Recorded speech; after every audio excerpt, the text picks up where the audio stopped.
Hello, everybody. My name is Ray. Welcome to the Evangelical Dark Web. Today, we'll be talking about Todd Friel and his position and teaching on mandated V's. That's a very pressing issue in our culture. As you probably are aware, New York City has enacted mandated V's, and I'm using Todd Friel's lingo here because I kind of like it, kind of want to see if that can push the bounds of YouTube algorithms and stuff like that. And, I don't dislike Todd Friel. I want to make that very upfront. I'm going to vehemently disagree with him because he's absolutely wrong on this issue. On this issue, he's absolutely wrong. And we're going to see why he's wrong. And he's very squishy on it as well. And it's kind of painful. And I don't want to show the entire clip because he takes so long to say so little.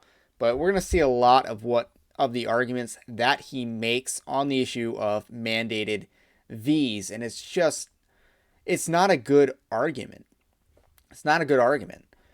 So along those lines, I do want to say up front, I do like Todd Friel. I got nothing against him. I do think he's wrong on this issue. I do think he's a squish when it comes to critical race theory. He's not very strong on that issue. But overall, he's concise usually. I mean, this issue, he's not concise. It's very, to me, out of character. I don't listen to him that much. But, I listen to a lot of the big questions, short answers. And this is definitely not the same type of delivery that he's giving on this issue. It's not a big question, short answer.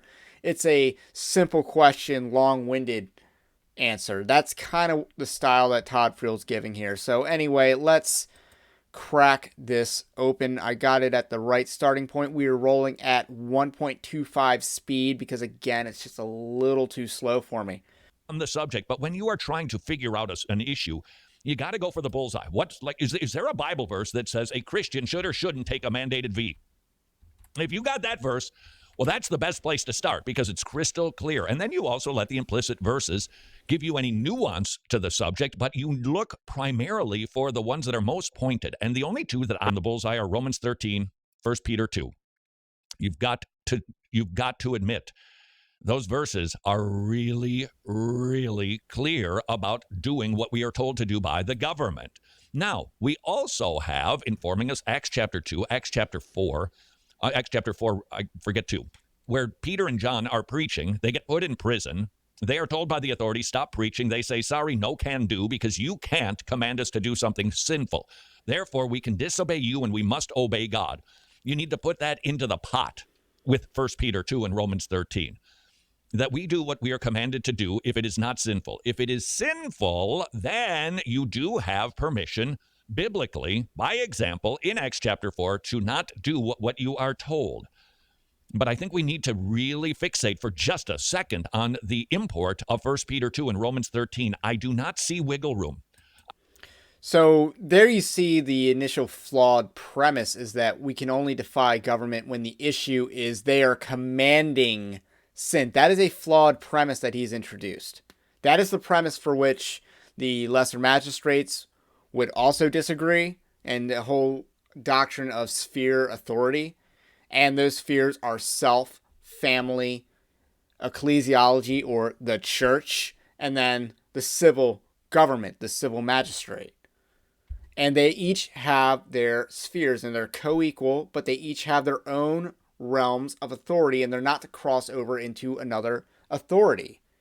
And again, his view on Romans 13 falls apart if you were to apply things to like the church, to the family, mostly to the church and ecclesiastical government. It really falls apart. I do not see room, for lesser magistrates. Therefore, submit yourselves to every ordinance of man for the Lord's sake, whether to the king as supreme, or to governors, as to those who are sent by him for the punishment of evildoers, and for the praise of those who do good. For this is the will of God, that by doing good you may put to silence the ignorance of foolish men, as free, yet not, using liberty as a cloak for vice. But as bondservants of God, honor all people, love the brotherhood, fear God, honor the king. That seems airtight to me because it is, with the only exception, brilliantly, being Acts chapter 4. If it's a command to sin, or it's a command to not do an ordinance of the... That is not the only exception in Scripture of the civil magistrate being defied and thus it being rewarded. You got Exodus chapter 1. You got multiple examples in the Old Testament of the civil magistrate being defied. Like the entire existence of Elijah was at the defiance of the civil magistrate. So there's plenty of examples of defying the civil magistrate. Yes, a lot of them do have to do with direct sin and following God issues, but there are plenty of examples of this. The church, you can disobey. Otherwise, I think you're buttoned down. And there's just no room for wiggling. Now, please note, if you're already concluding, so you're telling me I need to do this? No, I'm not.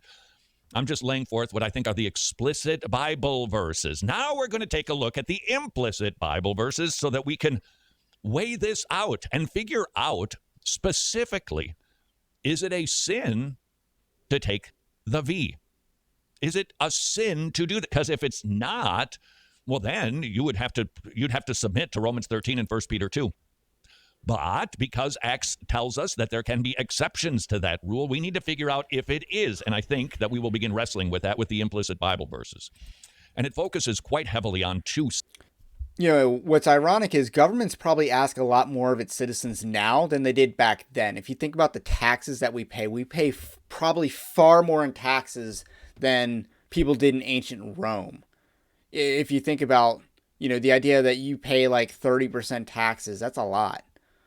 And in some cases, even more than that, especially when it comes to sales tax and all the other taxes and fees that you pay.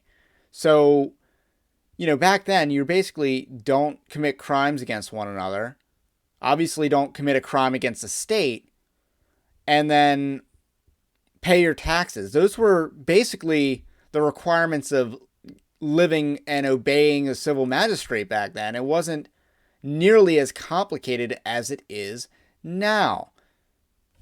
So that's something that Todd Friel is really ignoring here, is the simplicity of life back then.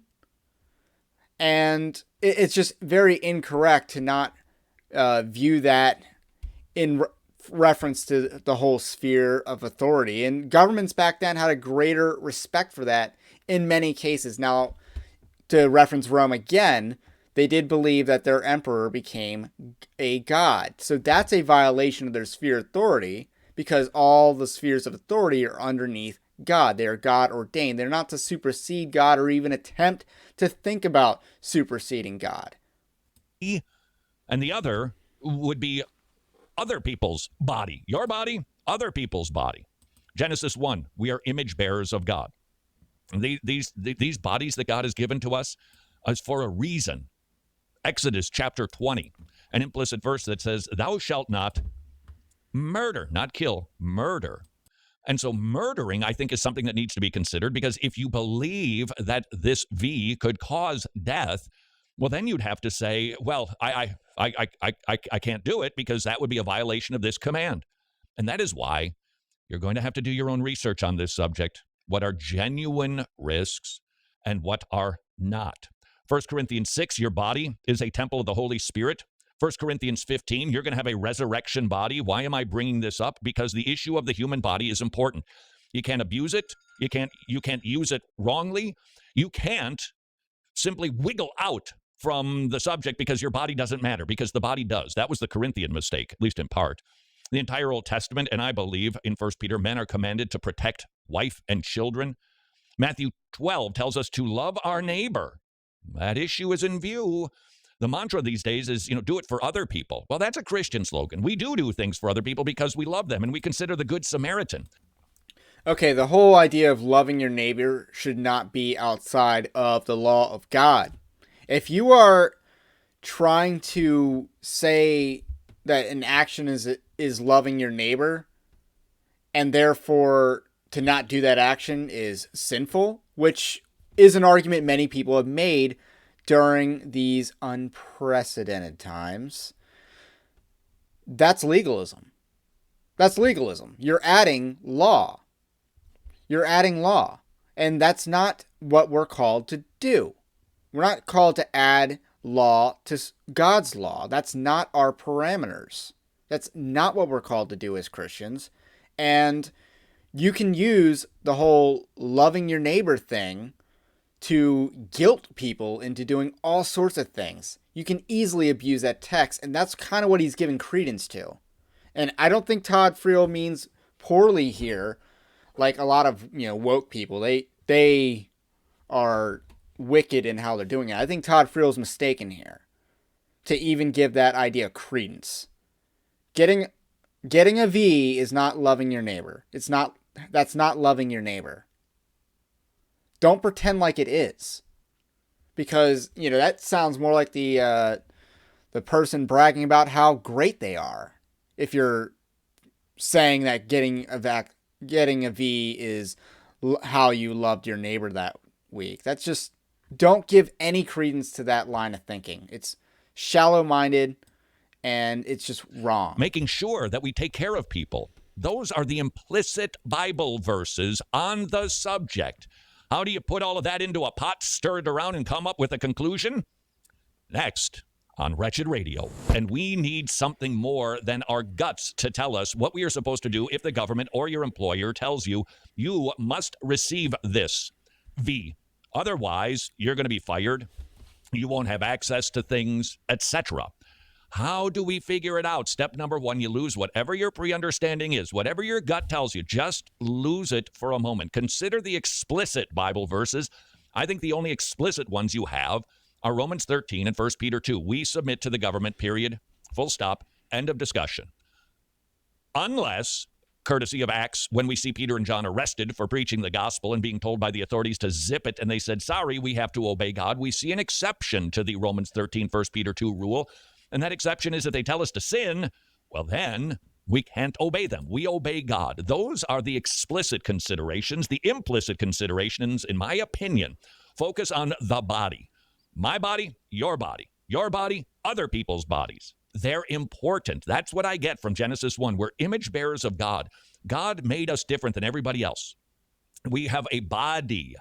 And it is important to him. How do I know? Because we're not supposed to murder other bodies. It's a temple. It's going to be a resurrected body, courtesy of... I wanted to pause right here because he misses something in Romans 13, where Romans 13 establishes the parameters of government. The government exists to reward good and to punish evil. It is to be an avenging angel of the Lord.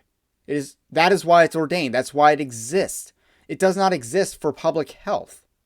It really doesn't. It exists for justice. That's why a government exists, because justice must be served on earth. And he's missing that. Romans 13 establishes the parameters of government. It establishes the parameters of government, the limitations of government. What happens when government rewards evil and punishes good? What happens then? According to Todd Friel, we just submit to them unless they're, telling us to sin, which they would then reward if we were to commit. And again, it's a very shallow way of viewing Romans 13. It does not add up on any level of history. And again, it doesn't really add up in these Babylonian type times that we live in. And he's missing the parameters of the civil magistrate that are laid out in Romans 13. And that's the part he's missing here. 1 Corinthians 15. I need to protect my family's bodies. That's the entire Old Testament. Matthew tells me to, on the other hand, love my neighbor. I also see the story of the Good Samaritan. I do consider other people's well-being. Those are the explicit and implicit Bible verses. But let me take you now to a subject that can be a little bit trickier. And please note, I'm not trying to lead you anywhere, which is why, again, if you know a Bible verse that applies to this, believe me, I'm all email. Send one to idea@wretched.org, and I will happily share it. But we need to consider how we figure this out biblically and through the lens of the gospel. If the entire universe revolves around that subject, then we need to apply that subject to my situation. So here's how I did it. Your mileage may vary. The body is important. We've learned that, but from the other verses, but also from the gospel. Jesus had a body and died for our bodies, that we might have a resurrected eternal body. So bodies are not insignificant. I can't just trash them or do things that are reckless with them. They have high value. I also learned from the gospel that death is inevitable. I'm not going to fear death. Shouldn't anyway. We don't have it. The world has it. That is obvious these days, isn't it? Hence the panic. They're terrified of death. If you've been wondering what's with all of this stuff that's going on, it's part of it. There's more, but part of it is there's a tremendous fear of death right now in our culture. When you're post-Christian, you can expect that because only Christians can have confidence to stare into the jaws of death and not be terrified. Death is inevitable, the gospel tells me. But the gospel also tells me God loves me and he loves the world. This is the smartest thing God he's saying in this video, and I want to point that out. I should be considerate with what I do with my body. I don't drive recklessly because I don't want myself and other people to be hurt. That is all a part of loving neighbor, but that's also informed by the gospel.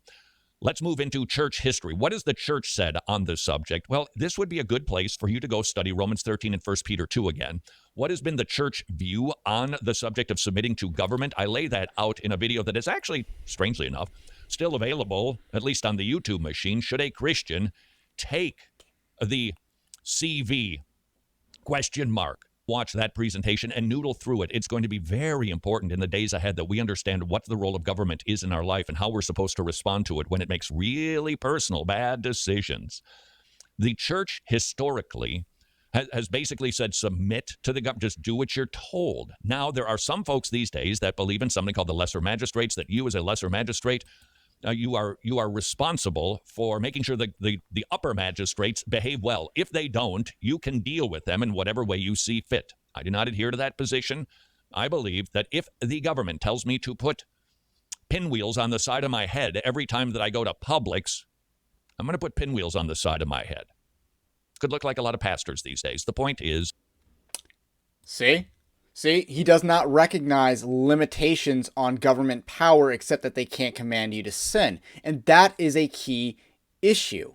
That's a key issue. He thinks that the government can command you to wear pinwheels around your head. And this is absolutely wrong. And this is why we are in the situation we are in right now, is because of this stupid mentality.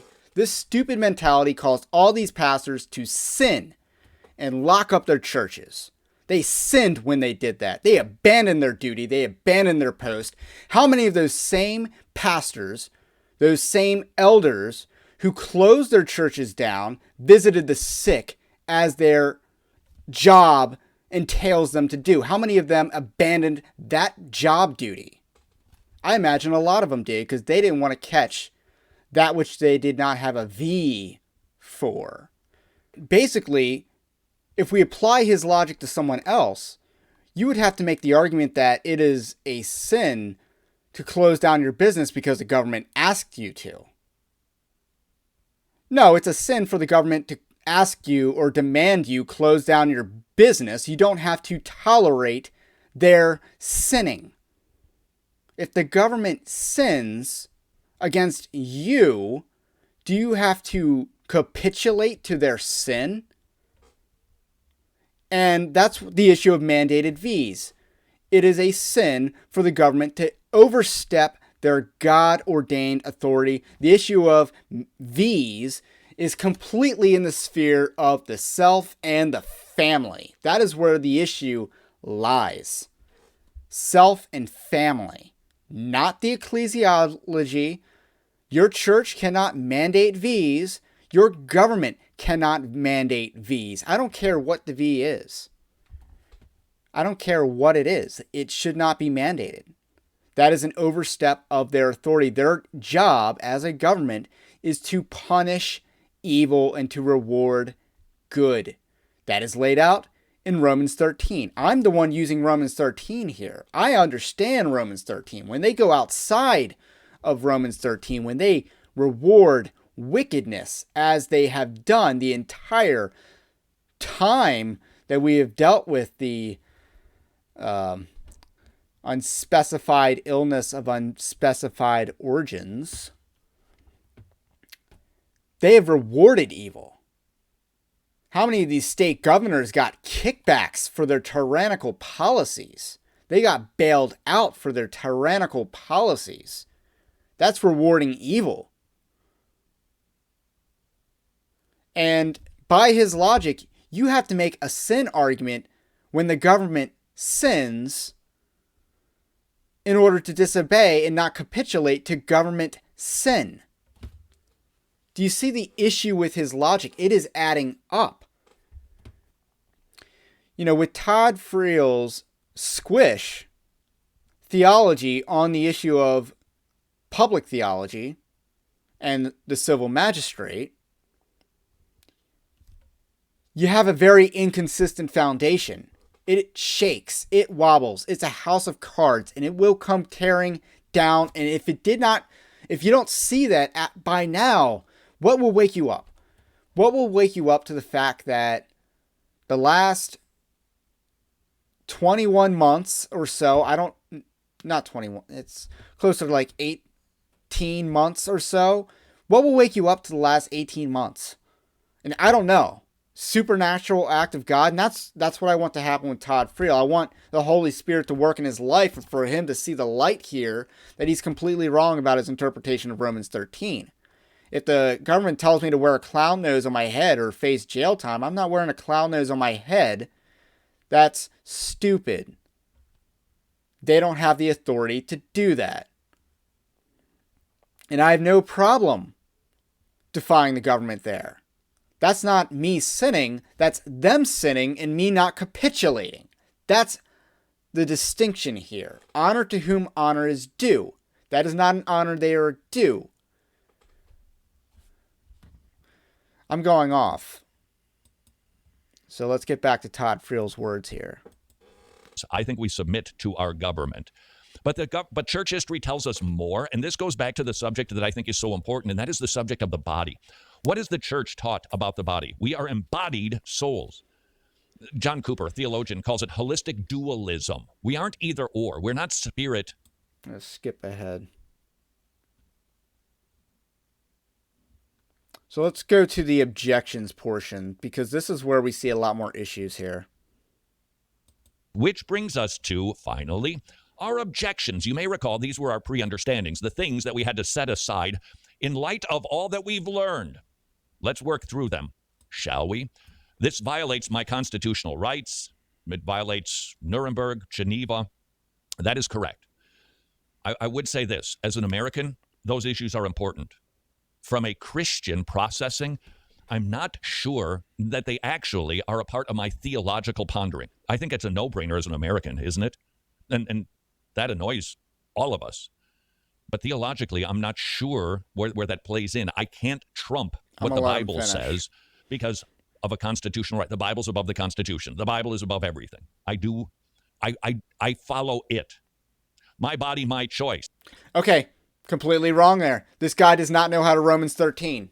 He does not know how to Romans 13 in the United States. The United States Constitution is number one.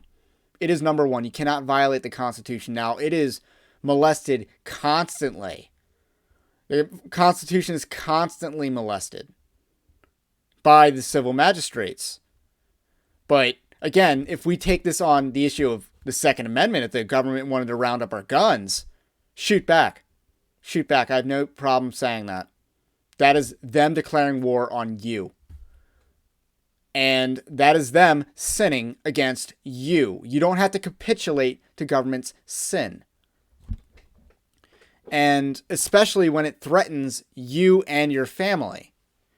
That's where the issue of the civil magistrates and the doctrine of lesser magistrates comes in. You defy them. If the government says that a state must perform abortion, shouldn't the lesser magistrate defy them? If shouldn't the lesser magistrate, like a state government, defy Roe v. Wade? It's this type of mentality that has prevented substantial challenges to Roe v. Wade, along with the pro-life lobby. They have really sandbagged the entire issue by caring about the Hyde Amendment and partial birth abortion. But I digress. If we wanted to talk about the issue of the Second Amendment, that's a key issue here, where that does constitute an act of war by the government. And again, governments do not have the right to disarm their citizens. It's not in the government's purview. And going back to the Constitution, that is the highest law. That's what the Romans 13 should be directed towards, is the U.S. Constitution. That is the Romans 13.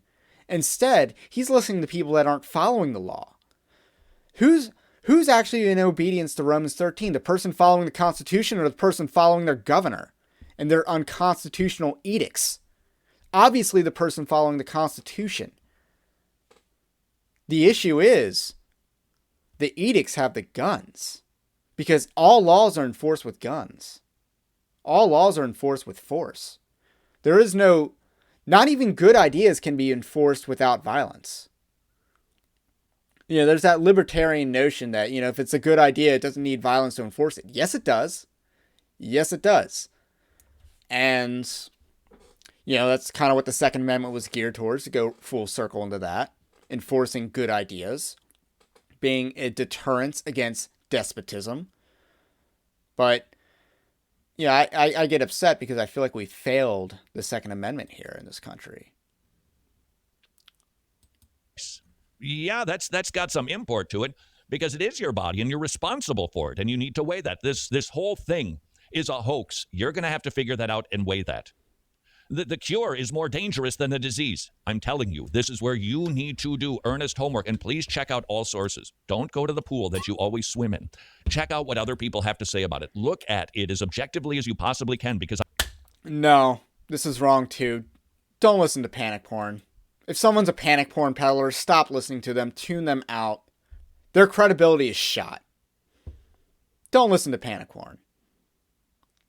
Listen to people that have been right the entire time. And that is not the CDC. That is not your government. Listen to people that have been right the entire time. The people that said, I don't really buy this. Why is everyone panicking? Listen to those people that were saying that on March 16th, 2020. I think this whole thing is going to come down to... And all along those lines, subscribe to the Evangelical Dark Web is one of the sources that was. Whether you think this thing is dangerous for your body or not, which is another pre-understanding / objection. The V, more dangerous than the disease. The V hasn't been tested, so we don't know the long-term effects. You're right. And that is valid. You need to weigh how much that is going to put onto the scale that says, therefore, I can't do something to my body that might endanger it. If that's valid, you might have a valid reason to say no can do, but you've got to do the work on that. Same thing with baby stem cells used to make these things. You're going to have to work through the philosophical issue. You're going to have to work through the science issue. Apply all of these verses and submit yourself, your thinking, your guts to the Bible so that you can make a decision about whether or not to take a mandated V. This is Wretched Radio. Mandated Vs, he said covertly to keep from being canned. We Christians should huddle together and ask the question, how do I respond if the government or if my business, my employer insists that I get a mandated, Todd, I think that was redundant, V. How do you noodle through it? How do you figure it out? It ain't easy. Tried to set forth 7 steps in order to do that the best way that we can. And in my opinion, it just keeps coming down to an individual's understanding of what this thing is. I've noodled this. I've talked to other brothers about it. And this, for me, continues to be the only way that I can see that a Christian can say, nope, not going to do it because it's dangerous to my body or to the bodies of my family. You have to be able to, with a clear conscience, say this is an imminent danger. Having said that, we also understand as Christians, there are risks in life. You go outside of your house, you stay in here, you wake up, you breathe, there's a risk. Now, does that mean that we can be carefree and that we can be reckless? Absolutely not. So which is it, you wonder? Well, that's up to you. You've got to figure this out. Because if I told you what I thought about it, then I would be trying to impose my conscience on your conscience. And that's unconscionable. I shouldn't do that. And I'm trying not to do that. I'm simply trying to put out all... He's being a squish here. Like, just say what you're going to say. Like, I don't... I don't have the V.